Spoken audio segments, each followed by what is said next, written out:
নমস্কাৰ আপোনালোক সকলোকে প্ৰফুল্ল অসম ইউটিউব চেনেললৈ স্বাগতম জনাইছোঁ।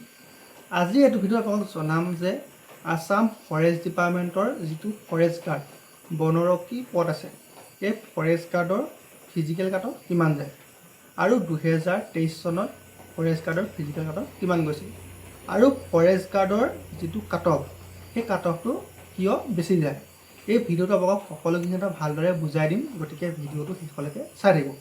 আৰু যিসকল দাদা বাইদেউ ভাইটি ভণ্টি আৰু বন্ধু বান্ধৱী আছাম ফৰেষ্ট ডিপাৰ্টমেণ্টত আহিম বুলি প্ৰিপেৰেশ্যন কৰি আছে, তেওঁলোকলৈ ভিডিঅ'টো শ্বেয়াৰ কৰিব।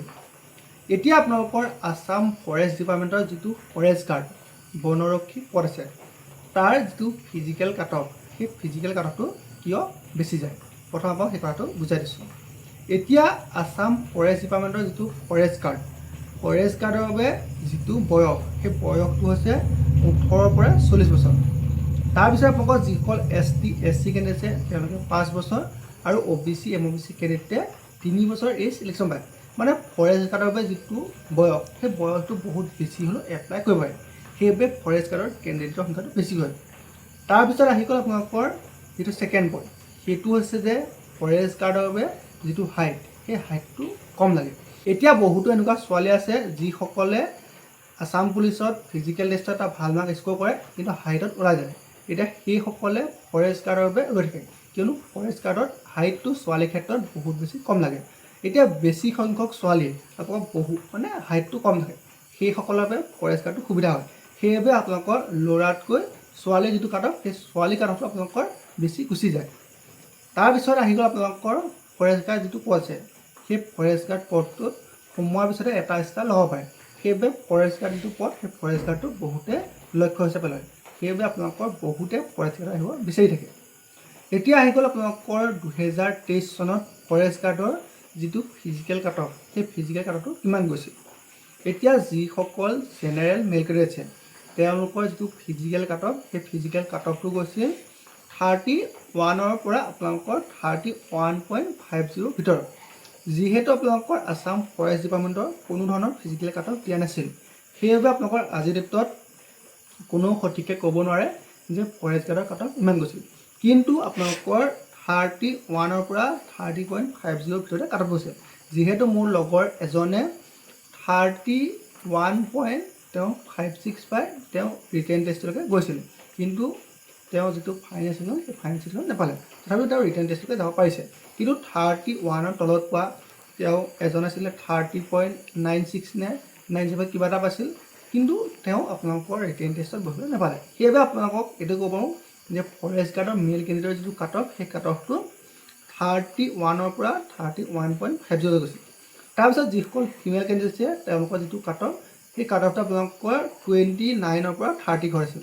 মানে আপোনালোকৰ 28 পইণ্ট আপোনালোকৰ কিছুমান ধৰি লওক 80 বা 90 তেনেকুৱা আপোনালোকৰ 28+ গৈছে, ইয়াত 30তকৈ আপোনালোকৰ ওপৰত যোৱা নাছিল।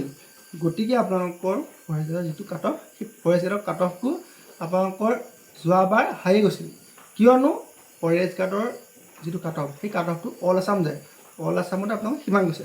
আৰু তেতিয়া আপোনালোকৰ যিটো কেণ্ডিডেটৰ সংখ্যা, সেই কেণ্ডিডেটৰ সংখ্যাটো অলপ কম আছিল আৰু আপোনালোকৰ যিটো পাৰফৰ্মেঞ্চ, সেই পাৰফৰ্মেঞ্চটো কম আছিল। এতিয়া ধৰি লওক 2022 চনৰ যিটো আছাম পুলিচৰ ইণ্টাৰভিউ হ'ল, তাৰ তুলনাত আপোনালোকৰ যিটো 25 চন ইণ্টাৰভিউ, সেই ইণ্টাৰভিউ যিটো ফিজিকেল কাট অফ, সেই ফিজিকেল কাট অফ বহুত ডিফাৰেঞ্চ।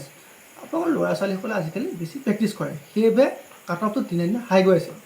এতিয়া আহি গ'ল নতুনকৈ যিখিনি ফৰেষ্ট গাৰ্ডৰ পদ মুকলি হৈছে, যি 504টা পদ মুকলি হৈছে, সেই পদখিনিৰ ফিজিকেল কাট অফ কিমান যাব।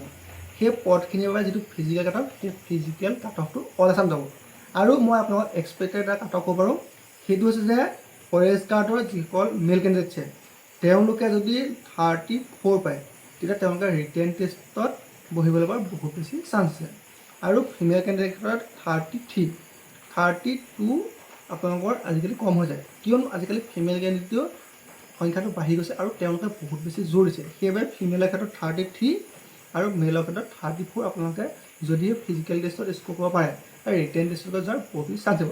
আপোনালোক এইটো একেবাৰে ছেফ নহয়, কিয়নো এতিয়া আপোনালোকৰ আছাম পুলিচত যিসকলে ট্ৰেইনিং কৰিছে সেইসকলৰ কিছুমান ডিষ্ট্ৰিক্টত ফিমেল কেণ্ডিডেটৰ কাট অফ 34 গুচি গৈছে। গতিকে এইটো অল আছাম যাব অলপ কম যাব, কিন্তু আপোনালোকে 33 পালে যে এজন জেনেৰেল কেণ্ডিডেটে ফিমেলে ৰিটেন টেষ্টটো পঢ়িব সেইটো 100% চিয়'ৰ নহয়, কিন্তু এটা চান্স আছে। যদিহে আপুনি 34 প্লাছ পায় তেতিয়া এটা চান্স থাকে।